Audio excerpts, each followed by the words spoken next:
자, 두 번째 헤드라인 보시면은요. 블룸버그 통신의 보도인데요. 자, 혼다에서 LG 배터리 쪽 오하이오 공장 자산을 29억 달러에 이제 인수를 했다라는 이야기입니다. 관련 내용 살펴보겠습니다. 자, 미국의 전기차 수요 둔화 지금 계속해서 현상이 발생을 하고 있죠. 저희가 많이 보도를 해드린 바가 있는데요. 자, 배터리 완성차 공급망이 그래서 재편이 되고 있습니다.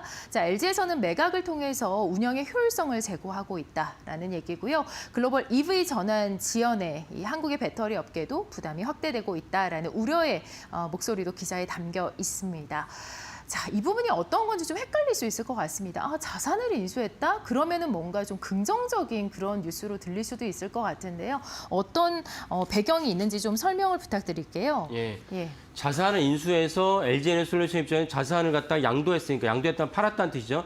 양도했기 때문에 LG에너지솔루션 지금 환율 기준하면 약 4.4조 원, 4조 4천억 정도의 현금이 들어오게 됩니다. 그러면 LG에너지솔루션 입장에서는 한숨을 돌릴 수 있는 그 숨통을 갖다 마련하게 됩니다. 혼다는 사실은 LG에너지솔루션에게는 큰 어떤 기회를 부여한 것이고 혼다가 왜 인수했는지 모르겠습니다. 그래서 사실 이 부분이 제가 볼 때는 당연히 부정적이지만 어쨌건 인수를 한 것이고 그래서 니케이도 사실 이 사안을 보도를 했습니다. 짤막하게 보도를 했는데 그래서 LG에너지솔루션은 이제 한숨을 좀 숨통을 돌릴 수 있게 되는데 또 다른 이제 중요한 것이 지난주 금요일 날 나왔습니다. 뭐냐면 LG에너지솔루션이 과거에 독일 기업과 그 미국에서 배터리 공장을 짓기로 했는데 이 부분도 역시 해지가 됐습니다. 그래서 관련된 공시를 보면은 그 독일 기업이었던 FPSB랑 약 공장에다가 배터리 납품에 대한 계약이 해지가 되면서 그래서 지난주 금요일 날 이제 공시를 했습니다. 이 때문에 이제 LG에너지솔루션 입장에서는 약 지난번에 포드의 계약 공시, 해지 공시가 약 10조 원이거든요. 이번에 좀 전에 말씀드린 독일 기업과의 해지 공시를 같이 합치면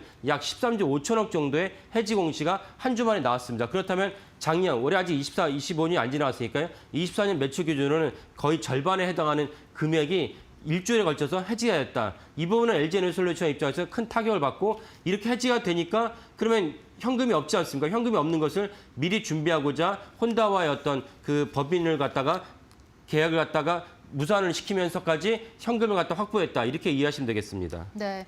지금 포드와 체결했던 배터리 공급 계약도 사실 해지가 됐고 이번에 이제 혼다와도 결별을 하면서 거의 뭐 말씀하신 대로 한 달간 뭐 총 13조가 넘게 지금 계약 해지 물량이 나왔다. 이런 이야기신데 합작 사업이 무산됐다라는 점이 조금 헷갈립니다. 이 부분 어떤 개념일까요?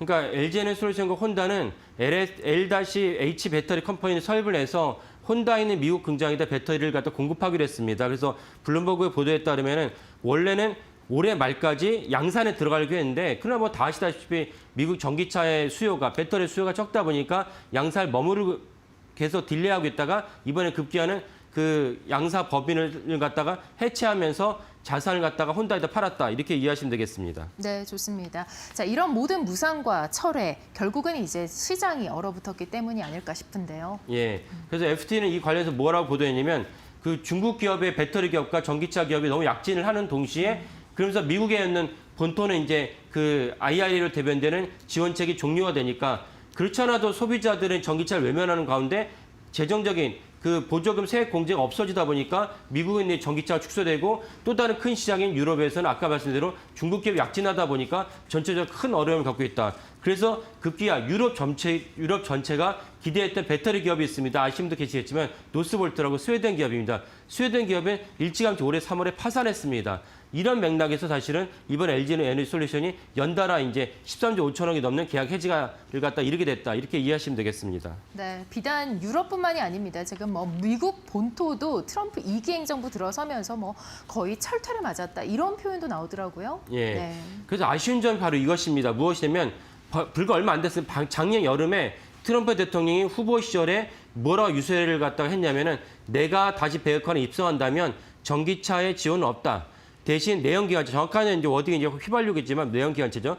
휘발유에 대한 지원책을 강화할 것이다 얘기했습니다. 그렇다면 트럼프가 당선되는 거야? 그러면 전기차가 철퇴를 맞으니까 배터리 기업에 대해서도 포트폴리오 조정할 걸 알고 생각을 해야 되지만 조정하지 않은 분들 계시겠죠. 심지어 트럼프 대통령이 당선됐음에도 불구하고 조정하지 않은 분들 많이 계십니다. 뭐 제가 이제 얼마 전에 그 한 2달쯤 된 것 같은데 미국에서 이제 IRA가 종료가 되니까 종료되기 전에 소비자들이 마지막으로 세액 공제를 받으려고 전기차가 일시적으로 이제 상승한 적이 있습니다. 근데 조만간 종료될 거기 때문에 이건 일시적입니다라고 답변을 했는데 말씀을 드렸는데 그랬더니 이제 댓글에 뭐라 왔냐면 야 매출 올라가는데 무슨 소리 하는 거야? 이런 댓글 달렸습니다. 이거는 마지막으로 받기 위해서 매출 올라간 것이 실제로는 철퇴는 당연한 것이었습니다.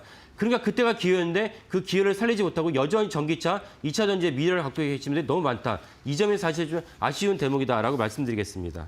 네, 여기서 이제 증시 격언이 좀 떠오르는데요. 정부와는 맞서지 말라. 이게 정답일까요? 예, 그렇죠. 정부 정책에 대해서 맞선다면은 사실은 전체적으로 매출과 주가가 하향하는데 혼자서 이제 맞서는 형국이기 때문에 이런 증시 격언이 떠오른다고 말씀드릴 수 있겠습니다. 그래서 2차 전지의 황금 시대라고 했었던 2024년 8월 때 고점이었는데 당시 LG에너지솔루션과 에코프로의 어떤 고점 대비 지난주 금요일 종가를 본다면 LG에너지솔루션 많이 올라갔지만 그래서 30% 하락을 한 것이고 에코프로는 처참합니다. 60%가 하락을 했습니다. 이 모든 것이 트럼프 대통령이 당선되고 나서 1년의 정책을 봤을 때 일찌감치 수익을 갖다가 현실화하시고 종목 포트폴리오 조정하지 않으셨으면 정말 잠못 이뤘을 분들이 많았을 것이다. 그런 관점에서 왜 이걸 말씀드리냐. 여전히 정부 정책을 갖다가 예민하게 반응하시면서 그에 해당하는 종목을 선정해서 투자하신 것이 합리적인 투자다. 배터리가 있고 그다음에 또 하나 조선업이 있고 반도체가 있습니다. 이런 면에서 반도체와 원자력 그다음에 그 조선업에 투자하는 것이 합리적이다라고 말씀드리겠습니다.